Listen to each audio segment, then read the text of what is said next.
Hello မင်္ဂလာပါတွေ့ရချင်းတို့ဒီတစ်ခါတော့ကျွန်တော်ရဲ့အိရှိမှာရှိတဲ့ခြံလေးရဲ့ဒီအလွတ်နေမှာပေါ့နော်ကျွန်တော်စိတ်ထားတဲ့ခရမ်းသီးကိုကျွန်တော်ပြန်လည်ပြီးတော့ခရမ်းပင်လေးကိုကျွန်တော်ဖော်ပြချင်ပါတယ်ဒါကတော့ကျွန်တော်စိတ်ထားတာသူကမြေကြီးအောက်မှာဖို့ထားတဲ့မြေဖြစ်တဲ့အတွက်ပေါ့နော်တိတ်ပြီးတော့မြေစီလွှမ်းမကောင်းတဲ့အတွက်ကျွန်တော်ပြုတ်အိတ်ထဲကိုကျွန်တော်ထည့်ပြီးတော့ကျွန်တော်စိတ်ထားတဲ့အပင်လေးဖြစ်ပါပါနော်တချို့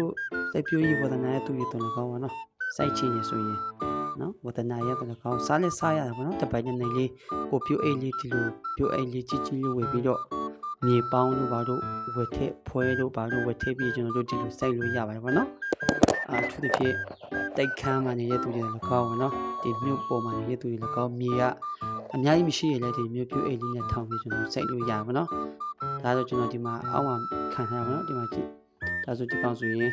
နော်အတီးရတော့တပင်မှာပေါ့နော်ဒီ3လေး5လို့ရှိရတကယ်လို့စိတ်ပဲဆိုရင်အလုံး30လို့ရှိပြီပေါ့နော်အလုံး30 50လောက်အေးစေးတက်တာရပါတော့တအိမ်မှာတော့ကိုယ့်ရဲ့အိမ်မှာတော့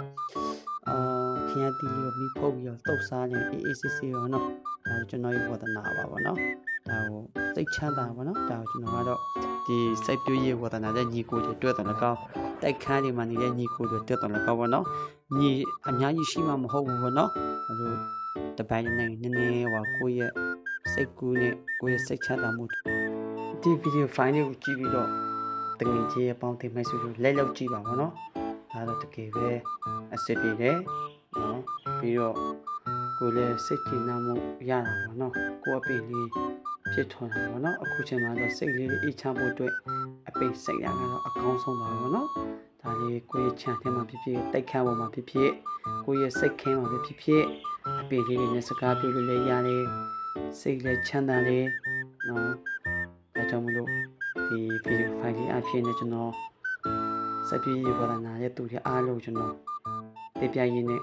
နီကိုချုပ်လိုက်ပါတယ်အားလုံးကျေးဇူးတင်ပါတယ်ဗီဒီယိုဖိုင်လေးကိုအဆုံးထိလိုက်ပြီးကြည့်ပေးပါ